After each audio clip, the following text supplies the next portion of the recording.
अम्मा रानी हिकिड़ी ॾुखारी ख़बर आहे। बाबा ॾुखारी ख़बर ख़ैर त आहे न। दुश्मन सोढे ते गोलियूं हलायूं आहिनि।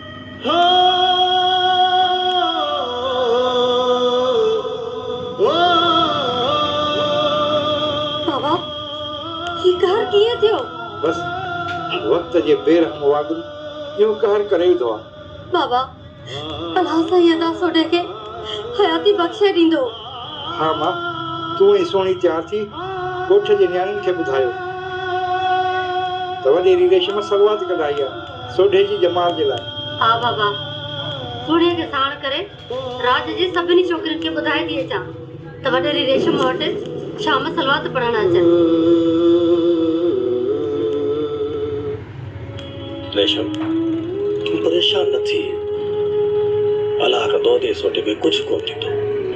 तू जल्द से अताब थी पंहिंजे घर ई लुंगे सगो भाभी न करे अदी सोटे जे मथा मुझे करे तो गोली वसाई हुयूं।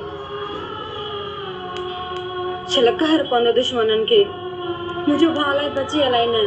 हाणे गुलजार भी जिंदा न रहंदो। सोढे जे पलांद में मां गुलजार के सिथियूं गोलियूं हणंदुसि। न लुंगे न अल्लाह न करे ही वॾा ज़ालिमन अगर जे तोखे कुछ थी पई तो वो मुझो केरा। तुझी मर्जी छा है तो छा मां इन ज़ालिम के छॾे ॾियां? न रेशम न। ये तरड़ा छोड़ा जेके पंहिंजो पाण खे काट पूता समझन न ये हकीकत में बुज़दिल हूंदा आहिनि। बुज़दिल गुलजार सां विढ़ंदासीं कोन छॾींदासीं उन्हें के। गुलजार सां कानूनी तर विढ़ंदासीं। असांजो असल दुश्मन मुझे ना लुंगे। इन सां कानूनी जंग थींदी।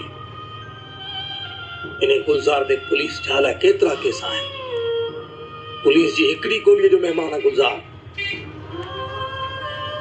पुलिस तो पंहिंजा ऑर्डर जारी करे छॾिया आहिनि त गुलजार जिथे भी मिले उनखे फुल फ्राई करे छॾियो।